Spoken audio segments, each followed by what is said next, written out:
Welcome to my YouTube, and I'm just so excited that you're here because the truth about the soft life and what healing really looks like. I know a lot of us don't talk about this. So hey love, welcome back to the Beyond You podcast. If you're new here, I'm Samantha, your therapist and best friend around here to be able to help you all things through just showing up as yourself authentically and what's just within you and your other relationships. I just wanted you to be able to honor you in this space. So welcome to the Beyond You podcast, where we have real conversations about healing, trusting yourself again, and building the kind of relationships that actually feel good. I'm Samantha, and if you've ever felt like you're just going through the motions, like you're doing all the right things but still feeling disconnected, you're in the right place. Because here we go beyond the surface, beyond the hurt, beyond the patterns that keep you stuck. So take a deep breath, get comfortable, and let's get into it. Okay, so about 94% of you are watching and not subscribing, so please make sure to hit the subscribe button. And I get it, you might just be browsing and seeing this resonates, but if you find yourself keep coming back, allow yourself to just stay with us and our community and our family, because when you subscribe, it helps me to know that to keep going, that this matters, and you want to be able to keep hearing this. And it helps these conversations just reach more women who need to hear about them. Plus, I don't want you to miss any episode. So, all right, let's get into it. Today we're talking about something I've been seeing all over my feed, and I know you have too, the soft life, right? Boundary setting, queen energy, choosing peace, saying no without guilt, living in your feminine. And look, I am all here for it. I really am. But can we get honest for a second? When you actually try to live the soft life, when you set the boundary, when you choose yourself, when you say no for the first time and forever, it doesn't feel soft at all. It doesn't. It feels terrible. It feels selfish. It feels like you're doing something wrong. Like maybe you're not built for this soft life thing because it's making you more anxious, not less. And then you're sitting there thinking, what's wrong with me? We talked a lot about this in my newsletter this past week, and I know that a lot of you guys have felt this way.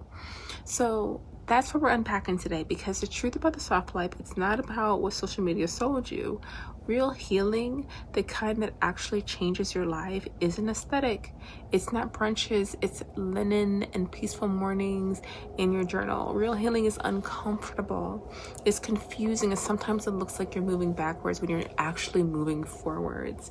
So if you've been trying to heal and it's not looking anything like what you see online, then this one is for you. Let's talk about what healing actually looks like when nobody is watching. So let's start with the soft life myth that I feel a lot of us go under, especially in the social media space. What even is a soft life?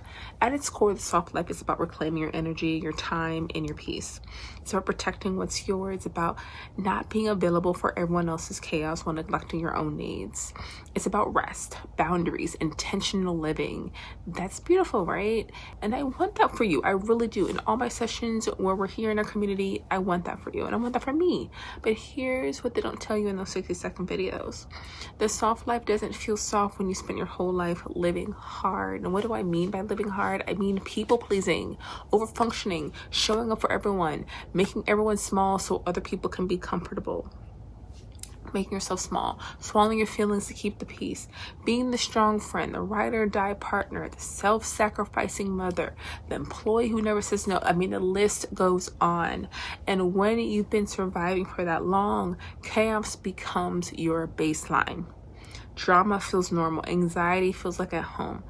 And when you finally try to choose peace, your whole nervous system is like, wait, what is this? And I find that a lot of my sessions too. So they think about something must be wrong. And so the mind shift I should think about. Life isn't soft at first because your body is used to chaos. Peace feels unfamiliar and familiar feels unsafe. Okay? Think about it.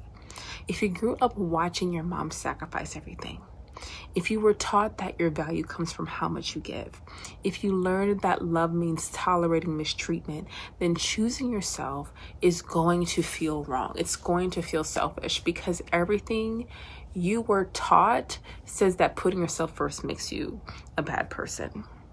But understand that you're not bad. I hate those good and bad categories. You're just unlearning years of conditioning, and unlearning is uncomfortable. So when you say When you set that boundary and your chest gets tight, that's not a sign you made the wrong choice. That's your nervous system adjusting to something new. When you say no and that guilt shows up, that's not your intuition. That's years of being told your needs don't matter. And so the soft life will feel soft eventually, but first it's going to feel like rebellion. It's going to feel like what did I just do? In rebellion, at first it's gonna come easy. So what does healing actually look like? All right, so if healing isn't aesthetic morning routines and peaceful energy, then what is it? Let me paint you a picture, and I want you to tell me if that sounds familiar. Actually, drop a comment right now if you felt this, because I need to know I'm not alone in this, and I know you need to know you're not either, right? So let's kind of work together to feel this. You finally leave him alone. No text, no just checking in, no hey stranger, and instead of feeling free, you feel empty, like something's missing. You find yourself picking up your phone every 5 minutes, even though there's nothing to check. You're anxious, you're bored, you don't know what to do with yourself, and now you're wondering, did I make a mistake? Because if this is healing, why does it feel so bad? Or maybe it looks like this. You set a boundary with your mom. You tell her you can't talk on the phone every single day because it's draining you. She guilt trips you. You hold the boundary anyway. And now every time your phone rings, you feel sick. You feel like a bad daughter. You feel like you're abandoning her. Or maybe it's this. Things are finally calm. You're single, you're working on yourself, there's no drama, and your body starts creating problems, anxiety, insomnia, overthinking, because calm feels dangerous when chaos was your normal. That's what healing looks like. It's choosing the boundary even when your chest gets tight. It's the anxiety that shows up when things are peaceful, because your nervous system thinks peace is the calm before the storm. It's mourning the version of you who could ignore red flags and live in denial, not because that version was better, but because that version didn't carry the weight of all this awareness, right? It's watching relationships fall away because you stopped overfunctioning. And it turns out some people only wanted you when you were giving everything and asking for nothing. So our mind shift number 2, I'm going to give you 5. Healing isn't the source of discomfort. It's learning to sit with discomfort without abandoning yourself. You see, when you were in survival mode, you learned how to cope. You learned how to make other people comfortable so you could feel safe. You learned how to shrink yourself to fit into spaces that weren't made for the fullness of who you are. And now you're healing. And healing means unlearning all of that. It means sitting with the guilt. It means tolerating the discomfort of being misunderstood. It means feeling lonely sometimes because you're no longer portraying yourself to maintain relationships that were never serving you. Here's what I need you to hear. You didn't get it wrong just because it's hard. It's supposed to be hard. Growth is hard. But you know what else is hard? Staying stuck. Continuing to abandon yourself. Living a life that looks good on the outside but feels hollow on the inside. You get to choose your hard. And I promise you, the heart of healing is worth it. So let's talk about the 3 phases of healing, because I know we talk about healing. People don't really know what phase it might be in. So let's talk about what healing actually involves, because it's not one moment. It's not one breakthrough. It's a process. And like I always say, it moves through release, rediscover, and reconnect, right? And that's the Beyond You framework I use in all of my sessions and everything that I do. So 1 is release, which is kind of the crying phase. It's where you let yourself feel everything you've been holding and love. It's messy. It's crying in your car before you walk into work because you finally let yourself feel the anger you've been swallowing for years. It's deleting the photos, blocking the number, purging your closet of anything that reminds you of who you were when you were smaller. It's journaling at 2 a.m. and writing things you never said out loud. This phase is uncomfortable, and I talk about it in my sessions, and when we begin with each other and doing this work, it is uncomfortable because you've been taught that anger isn't ladylike, that crying is weakness, that moving on means getting over it quickly. But release doesn't mean getting over it. It means getting through it. Mindset shift number 3. You can't heal what you don't feel. Release isn't about getting over it. letting yourself process what you've been avoiding. And this is where people get stuck, because releasing means you have to stop protecting other people from your truth. You have to. You have to stop making excuses for the person who hurt you. You have to stop pretending you're okay when you're not. So phase 2 is the rediscover. The who am I phase, which is I have the Miss Me journal in that phase. This is the awkward phase, the in between. The phase where you don't know who you are anymore because you spent so long being who everyone else needed you to be. You're standing in Target trying to pick a candle and you freeze because you don't know what scent you like. You only know what he smelled good, what he said smelled good. You're scrolling through Netflix and you can't pick a show because you spent years watching what he wanted to watch, what your kids wanted to watch, what your friends wanted to watch. You don't know what you like to do on a Saturday because for years your Saturdays revolved around someone else's schedule. This phase is disorienting, and it's supposed to be, because rediscovering yourself means experimenting, trying things, getting it wrong, learning that you don't actually like the things you thought you liked. You just learn to like them to keep the peace. And I'm going to talk about this. I'm going to be building a blueprint, a free blueprint for you guys to really explain these different phases as well. And this is exactly why I created something for this phase, something I wish I had when I was in my own who am I moment. It's called the I Miss Me journal, the version of you you've been neglecting, which I'll put a picture of that here. And it's available for you to be able to get whenever you want to. It isn't just in the journal. It's about 60 plus pages designed specifically for this rediscovery phase. It has boundary scripts for when you don't know what to say, self-care toolkits that aren't just bubble baths, guided visualizations to help you reconnect with the parts of yourself you abandoned to make room for everyone else. So I created this because I know what it's like to look in the mirror and not recognize yourself, to miss a version of you who existed before the heartbreak. Even though we might not know who that version is, at least we can get into the different parts to see how that started, to know exactly who you are now. This journal is your roadmap back to her. So I'll put it in the show notes just in case that you do want it and you're ready to start that process. But in the meantime, comment and let me know, what version of yourself do you miss the most? What part of you are you trying to rediscover? Because your answer might just be what someone else needs to hear to feel less alone. Mind shift number 4, the discomfort of not knowing who you are is better than the comfort of being who everyone else needed you to be. Give yourself permission to be a beginner in your own life. You're allowed to not have it figured out yet.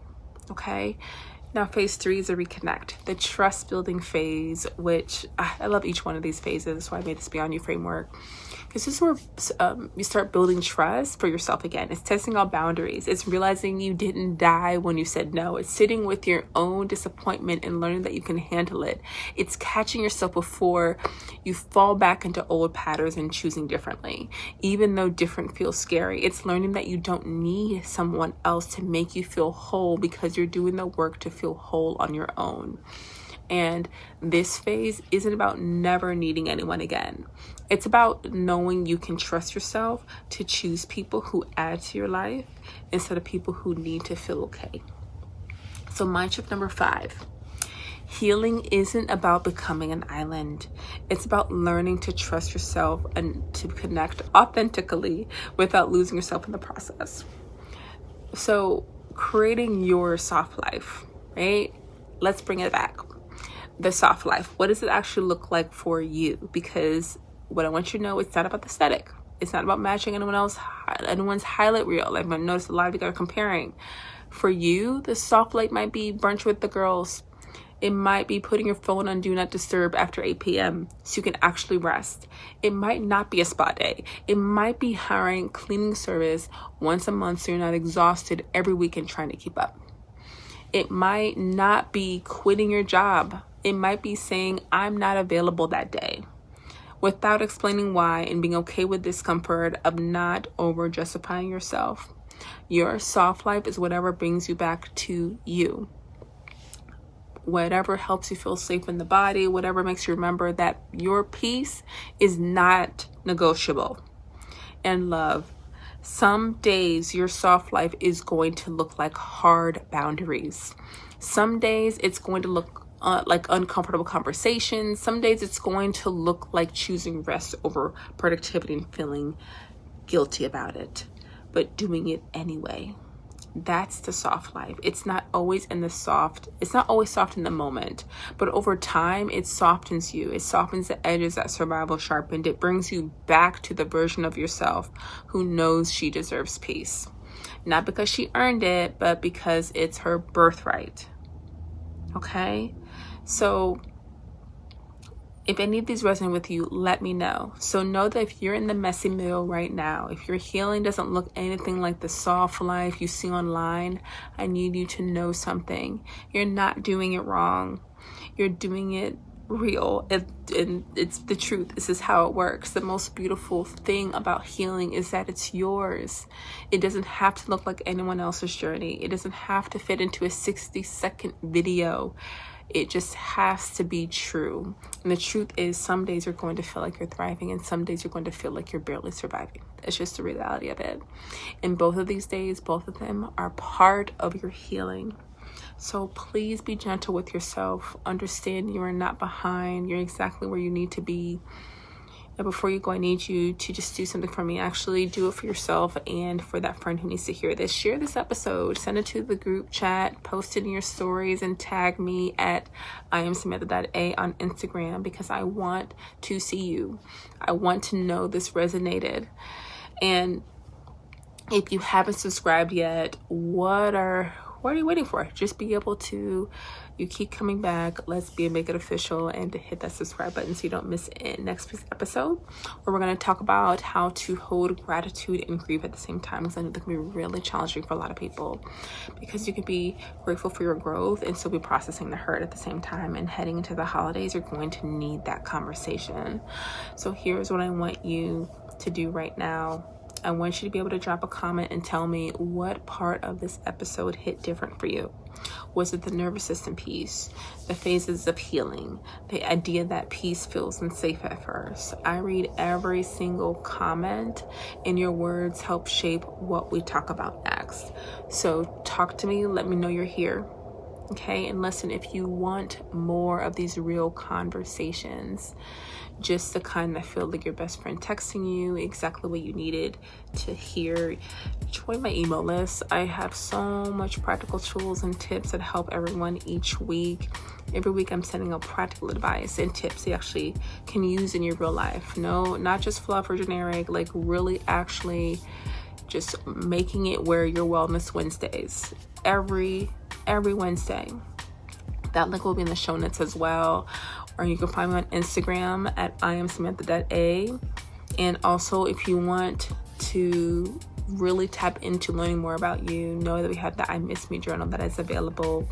And I am just so excited on all that you are doing, and can't wait to hear, and to see your comments. Because you guys sometimes kind of tell me in our sessions or when you talk to me. So I'm excited for you, and take care. I'll see you next week.